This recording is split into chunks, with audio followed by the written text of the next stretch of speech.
الحمد لله الذي وهب لنا ليلة القدر، هي خير من ألف شهر وأفضل أفراد الزمان، وشرع لنا الاعتكاف في بيوت الرحمن.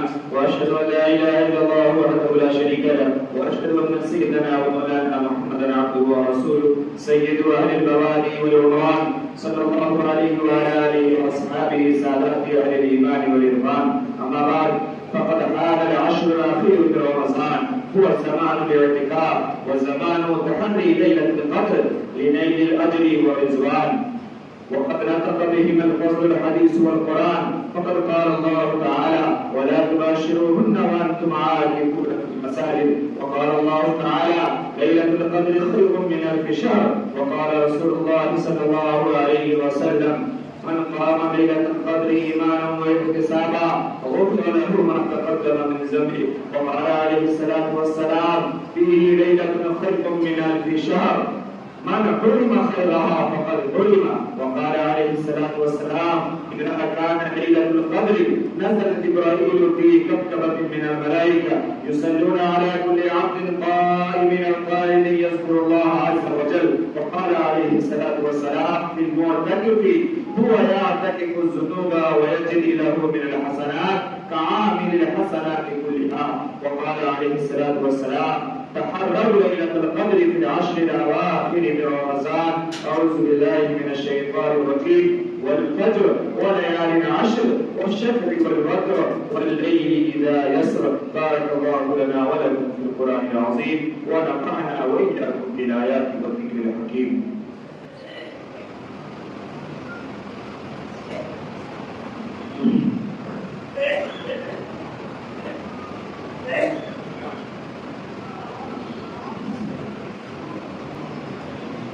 إن الحمد لله يستعينه ويستغفره ونعوذ بالله من شرور أنفسنا، من يهده الله فلا مضل له ومن يضلله فلا هادي له. وأشهد أن لا إله إلا الله وحده لا شريك له، وأشهد أن محمدا عبده ورسوله أرسله بالحق بشيرا ونذيرا بين يدي الساعة. من يطع الله ورسوله فقد رشد، ومن يعصهما فإنه لا يضر إلا نفسه ولا يضر الله شيئا. أعوذ بالله من الشيطان الرجيم. إن الله وملائكته يصلون على النبي يا أيها الذين آمنوا صلوا عليه وسلموا تسليما. اللهم صل على محمد عبدك ورسولك، وصل على المؤمنين والمؤمنات والمسلمين والمسلمات، وبارك على محمد وأزواجه وذريته. قال النبي صلى الله عليه وسلم: أرحم أمتي بأمتي أبو بكر، وأشدهم في أمر الله عمر، وأصدقهم يا عثمان، وأوفاهم علي، وفاطمة سيدة نساء أهل الجنة، والحسن والحسين سيدا شباب أهل الجنة، وحمزة رسول الله وسط رسوله. اللهم اغفر للعباس وولده مغفرة ظاهرة وباطنة لا تغادر ذنبا.